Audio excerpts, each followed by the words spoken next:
Bonjour Daniel Brier, on se retrouve pour parler des parfums de couleur.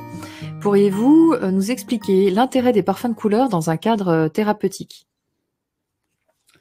Alors, la difficulté qu'on a lorsque on suit des gens, on accompagne en fait des personnes en développement personnel ou en thérapie, c'est que l'action du thérapeute en fait impacte au moment de la rencontre, de la séance en fait, mais assez rapidement, que ça soit en termes de compréhension ou en termes d'énergie ou en termes de positionnement, d'alignement énergétique, l'énergie retombe en fait, tout simplement parce que les automatismes, même s'il y a eu des choses décodées, les automatismes énergétiques existent encore au niveau de la cellule, au niveau du corps, et donc dès que c'est terminé, dès que l'impact du thérapeute n'agit plus directement, les automatismes se remettent en route.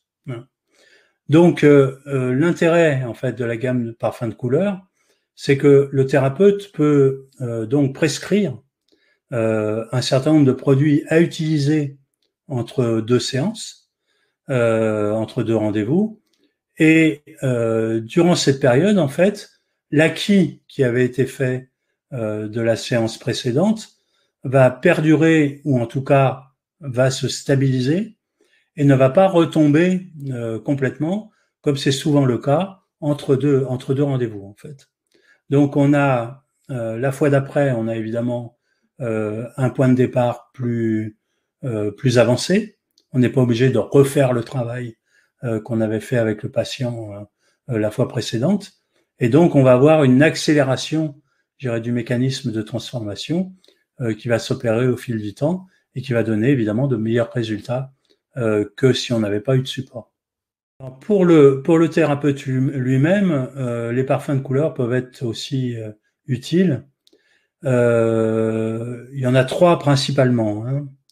Le pourpre, qui est vraiment une énergie vitale, d'ancrage à la terre et qui travaille sur la structure.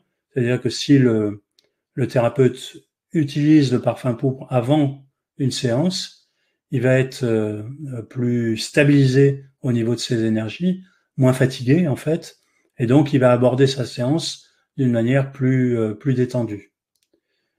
Le vert, après la séance, le parfum vert, qui lui va lui permettre de récupérer son espace vital.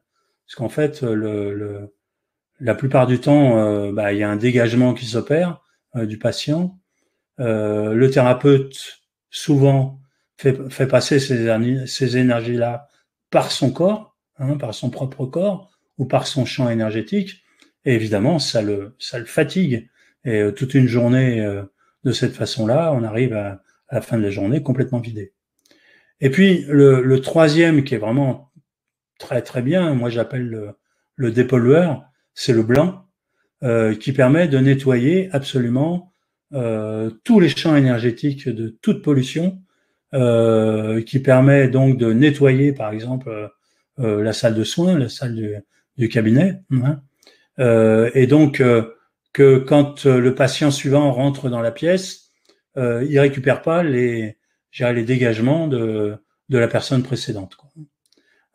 Donc la combinaison de ces trois parfums en usage, je dirais, thérapeutique pour le thérapeute, lui permet donc d'une part d'être plus aligné, hein, donc avoir une meilleure acuité au niveau de son travail, et puis surtout de ne pas prendre, je dirais, la charge énergétique de ses patients les uns après les autres, ce qui finit par l'épuiser complètement à la fin d'une journée de travail.